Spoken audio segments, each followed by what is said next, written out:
Hello, welcome back to the Road to Episode 8, my ongoing series where I chart the road to the release of Star Wars Episode 8 in December 2017. And this is kind of my coverage of Day 2 and 3 of Star Wars Celebration Europe in London. It's over now, it's finished. This is kind of like 10:30 at night after Day 3 is wrapped. I didn't do a video for Day 2 because there wasn't really much to talk about. And there was nothing to really live react to either like I did with Day 1. Yesterday I was really busy too, so I didn't really catch most of the stuff from Saturday. I watched a little bit of the Anthony Daniels panel with Warwick Davis hosting, who by the way did a great job. I thought he was really funny and just a great host for most of the main panels that I saw. And there was a nice moment on the Anthony Daniels panel where he read out the comic that tells the story about how C-3PO got the red arm that you see in The Force Awakens, and it was done very well, really cool. There's other stuff I need to catch up on. Apparently there was an appearance on stage by the Space Monkey, they're calling it, from Rogue One. If you remember, I reacted in the Day 1 video about how, you know, that alien creature was done practically, and I'd seen a concept art picture of it, I guess, in the leaked pictures from the Rogue One book, and I thought, wow, that character's going to be CGI, but it's practical, and they had it on stage. Kind of a bit like they brought BB-8 out on stage last year at Celebration, on a slightly lower level. Doesn't seem like he's going to be as big of a character as I might have thought, because to me it seemed like they were going for some kind of like Rocket Raccoon kind of main character thing, but he seems to be more of like a side character. Then again, who knows, we'll see when the film comes out in December. There was big news for some fans, a Rebels Season 3 kind of panel, and they revealed a very big extended universe character, Grand Admiral Thrawn, who, you know, everyone wanted to be a part of this trilogy, and everyone was really upset when Disney said that all the EU stuff was going to be non-canon. So the fact that Grand Admiral Thrawn, bit of a mouthful, is now canon is huge to some people. I think it's kind of cool, and I think there's a new book coming out as well. But for me, it's kind of cool. But for some people, it's a big deal, and that's really cool to me, to know that it means so much to some people to have that character be, you know, accepted within the canon world of Star Wars now. So Thrawn is in the fold, and he will be in the 3rd season of Rebels. I kind of avoided the Rebels trailer because I haven't seen the 1st season yet. I've only seen a few episodes. I really like them. I need to catch up with that, and then be ready for next year's Celebration whenever they do the panel for that, you know, just to, because I don't want to spoil too much about it. Anyway, so oh, the EA Games panel was really cool. We heard some stuff from Amy Hennig, who's working on this kind of top secret game, and it really looks like it's going to be Uncharted in the Star Wars universe, kind of. Like, there's one picture that really evokes Uncharted and Star Wars to me, a bit conceptual art, and I'm really excited about that game, but it's a couple of years off yet. Other games I wasn't really that interested in, but the big one obviously is Battlefront. I'm a big fan of that. If you remember last year, I covered some of the Battlefront news from last year's Celebration, but as I said, I'm not really into these games, but man, I'm so into Battlefront. I got it when it came out. You've probably heard me talk about it a lot. You've seen me play it a lot, but I was really excited this year to see the news for Battlefront. There wasn't that much, but there's a little teaser trailer for the Death Star expansion pack coming in September, apparently. It looks really cool. Just again, from a teaser trailer standpoint, there's no kind of look at any of the maps or anything yet, or gameplay, but a nice little tease. Chewbacca and Bossk will be the playable characters, which is really, really cool. It's going to be awesome to play as Chewbacca in the game. And then also they announced that the 4th and final expansion pack of the DLC, which will be coming in December, not early 2017, they've brought it forward, or back, however you want to look at it, and it's going to be Rogue One Scarif, which is the planet where you see kind of the Paradise Beach location in the Rogue One trailers and behind the scenes footage. So that's a planet in Rogue One Scarif, and you're going to get to play on Scarif, and you're going to get to play as Jyn Erso, Felicity Jones's character, and Krennic, Ben Mendelsohn's character. Is it Krennic or Krennic? I forget, but either way, the guy in the white Imperial robes that to me seemed to be evoking Grand Admiral Thrawn, so kind of ties in a little bit there. Some of there's just the coverage in general has been fantastic again from the StarWars.com YouTube live streams where they stream everything. They didn't stream some things obviously, and that was kind of annoying. The trailer for Rogue One, the teaser trailer with Darth Vader at the end, I did watch a leaked version where someone was really nervous about filming it, so I didn't really see it, but the look at Darth Vader wasn't as cool as I was expecting, but again, I could barely see it. I'm not that fussed that I can't see it, but a lot of people are pissed off about it. Now there's two ways you can look at this. As you know, well, the fans who paid their money, they worked hard to pay the money to go to Star Wars Celebration, some from all around the world, okay? It isn't just a chance for people from the UK to go to Celebration, it's a chance for people from all over the world and Europe to travel over to the UK as well. They put a lot of money and time into it, and especially getting into those panels, you've got to queue up for hours and hours to get in there and get your wristband, get into the screening, well not the screening, but the, you know, the room, the panel, the stage. And so they deserve something special, you know, that no one else can see. They did this last year. They showed a Rogue One teaser, and it has yet to be released anywhere. You can see it more clearly in leaked videos, and it's very cool, but we've yet to see a HD version of it. And knowing Disney, we probably won't even see it on the Rogue One Blu-ray. But I wasn't too surprised to kind of, you know, come to the realization that they weren't going to show the public this special Celebration teaser. I was annoyed at first. I got quite down about it, but at the end of the day, it is what it is, and I moved swiftly on from it. Then we had today the Future Filmmakers panel, which was not streamed. So I thought, okay, they're gonna drop something big. They had Rian Johnson out there. They had the directors of the Han Solo movie out there. They brought out John Boyega. They brought out Kathleen Kennedy. Mark Hamill and Carrie Fisher turned up at the end, and the guy who's playing Han Solo in the new Han Solo movie, Alden Ehrenreich, and that was considered to be the big exclusive, you know, bombshell. Here's who's going to play young Han Solo. While most of the Star Wars fan base was like, well, we already knew that 2 months ago. And they were kind of like, yes, we can confirm. And it's like, oh, we thought it already was confirmed, but okay, alright then, yeah, okay, it's official. So, it's official. Alden Ehrenreich will be playing Han Solo in this Han Solo movie, which we knew already. But they brought him out.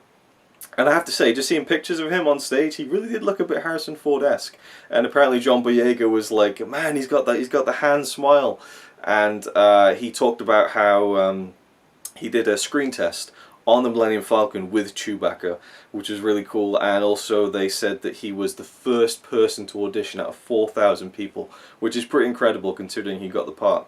Rian Johnson didn't talk much about, well, he did talk about Episode 8, but he didn't reveal much. He just showed some behind the scenes pictures, which I saw on Twitter. I was kind of following the feed of people in the room tweeting pictures and stuff, which they were told not to do, but hey, it's the internet, right? And it's people with phones. Everyone has, you know, portable internet, you know, portal at their fingertips, so it was gonna come out. And so, little things, we got confirmation that Carrie Fisher's daughter will be in Episode 8 as well. She was a bit, you know, complete background character in Episode 7, but it was cool that she was there. But she seems to be back for this one. What else was there? Just little bits and pieces, behind the scenes stuff. Also, behind the scenes pictures, but also Rian confirmed that Episode 8 will pick up directly after Episode 7, so we will open with that scene with Luke and Rey, which, you know, again, for most of us is kind of like, well, yeah, that kind of had to happen. And also we had that production announcement teaser last year where we saw the newly filmed scene of Rey walking up to Luke and holding the lightsaber out again, so we knew that it was going to be in Episode 8, so we knew that it would have to pick up there. So it's not really a big reveal, but it's official confirmation that, yeah, we're picking it up right where we left off for the first time in history, because usually there's always a time jump between the Star Wars films. And now you get some lovely atmospheric rain in the background, if you can hear it. Not much else, I think, from that panel, really, and a lot of people were disappointed and said this is the worst celebration ever. They didn't give us the Episode 8 title. Oh, it's ridiculous, you know. But, you know, for one thing, Pablo Hidalgo is out there, the guy who's kind of the head of story and canon in the Lucasfilm Star Wars universe, and he said apparently at the beginning that these films are really far away, the Han Solo and Episode 8 films, so don't expect much. Something to that effect, you know, don't quote me on that. And I don't know why people were expecting it, you know. I'm not fussed to hear the title, because as soon as the title comes out, it makes my opening introduction a little bit longer, so I'm good without the title for a while. But again, this Episode 8 is so far away, I don't want to get too hyped yet. And some people were even expecting a trailer for Episode 8, like, really? Really? Like, come on, you know.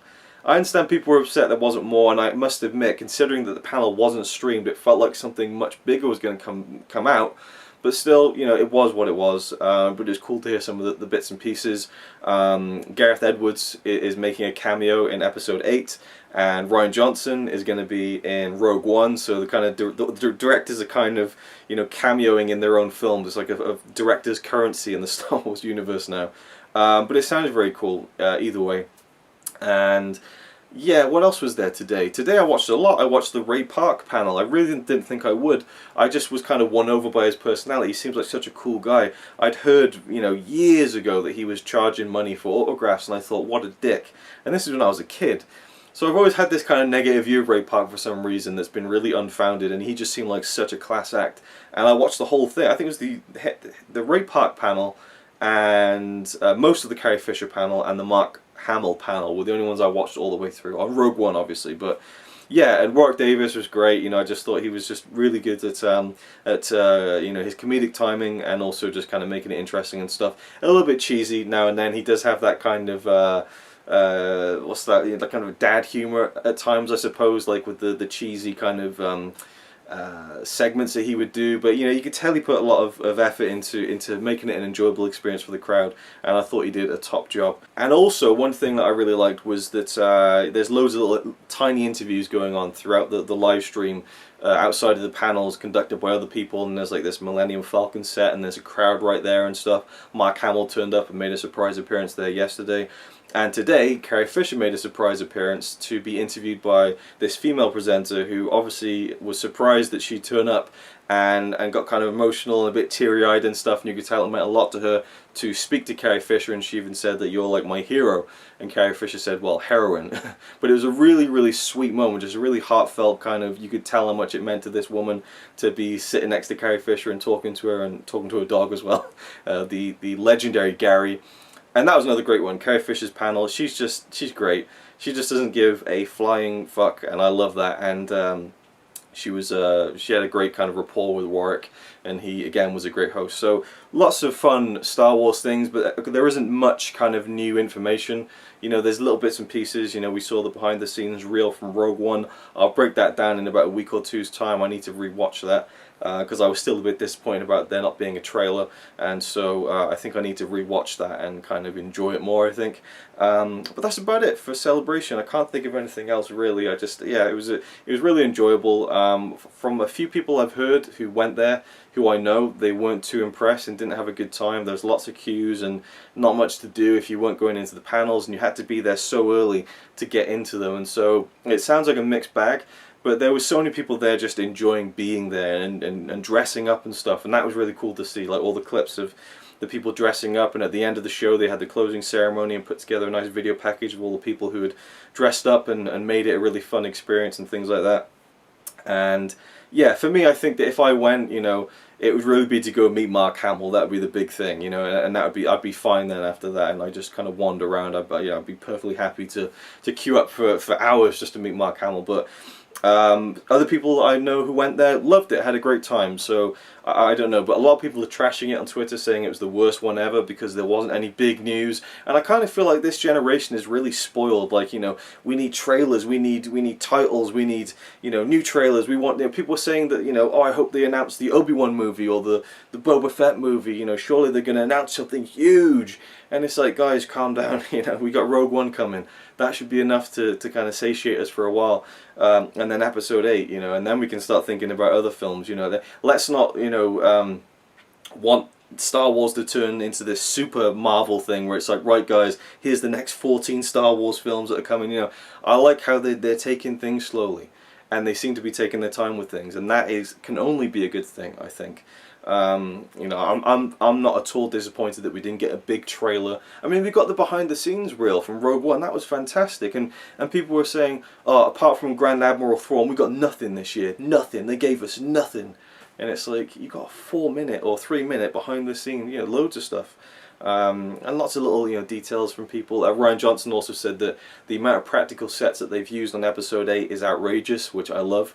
And I said that before a few episodes ago, where they had built the Falcon, like, or half the Falcon at least, on this kind of cliff face and island. I just thought that's so unnecessary, but I love it that they're really going for the practical element, which is great. And you know, Rian says that, you know, the film is going deeper with the characters. I mean, you expect that, really. There wasn't anything revelatory about most of these things. One thing. Carrie said, apparently, I didn't hear it because I didn't see the beginning of her panel, but apparently in her interview panel thing with Warwick Davis on the Celebration stage, She was talking about working with Harrison Ford, and she said Han's funeral, and then she kind of stopped herself or something like that. I haven't seen the clip. So maybe that hints that, and she might have let slip that we will be seeing Han's funeral in episode 8, which again makes a lot of sense. And also in that interview I mentioned earlier where the female presenter on the other stage on the Millennium Falcon set had her kind of fangirl moment, getting to meet Carrie Fisher and interview her. She was asking Carrie Fisher about, you know, coming back to Star Wars, and Carrie Fisher was saying, you know, yeah, well, we just finished, you know, the last Star Wars film a few days ago, and then, you know, and then we got the next one, which will probably be not for quite a while. So, you know, Carrie Fisher's in episode 9, and she's going to be in it. And I would say that, you know, with Mark Hamill, he could say, yeah, I'm going to be in episode 9, but he could still die in episode 8, because we can very easily see the Obi-Wan thing where we'll see a ghost of Luke in episode 9. I wouldn't see that so much with Leia's character. So, but again, I wasn't expecting Leia to bite the dust, and we'd also heard Colin Trevorrow talking about how he's looking forward to working with Mark Hamill and Carrie Fisher in episode 9. So, you know, it's not a big, you know, reveal, but it's definitely something to, you know, well, she's probably pretty much definitely in episode 9. So that's cool. I like how Carrie Fisher is going to be in, you know, all 3 of these films in this new trilogy. And I think that, you know, having her in small doses is probably the best thing for her as well. And I have heard a rumour about her character in episode 8, which I think would work and kind of work to her strengths as well. It's kind of sad to hear her talk about how she cried watching The Force Awakens for the first time because she didn't like the way she looked. She didn't like how wrinkles looked in HD and how old she looked, which was kind of sad. But, you know, at least she's honest about it. And yes, right, that's it. Nothing more to say. And I'll see you in the next video. But it was a lot of fun. Lots of cool stuff. Just fun Star Wars, you know, talk between fans, and you know, just seeing how the actors are kind of fans of it as well. Like Warwick Davis, you can tell he's a real big fan. There's a really funny video where he put together where he's driving, he's just driving down this country road, and he's kind of singing along to the Star Wars tune, and he gets the call to say, "Can you come and host Celebration?" It's really funny little. I think it's on his YouTube channel actually, if you want to go check it out. Anyway, that is it. It was cool. It was fun. And the next one is in April in Orlando, and I think they said that next year's Celebration will be the episode 8 celebration, so you can expect something next year in April. I think probably a trailer or a title reveal or something like that. And that's about it. That is it. So thank you for watching, and I'll see you in the next one.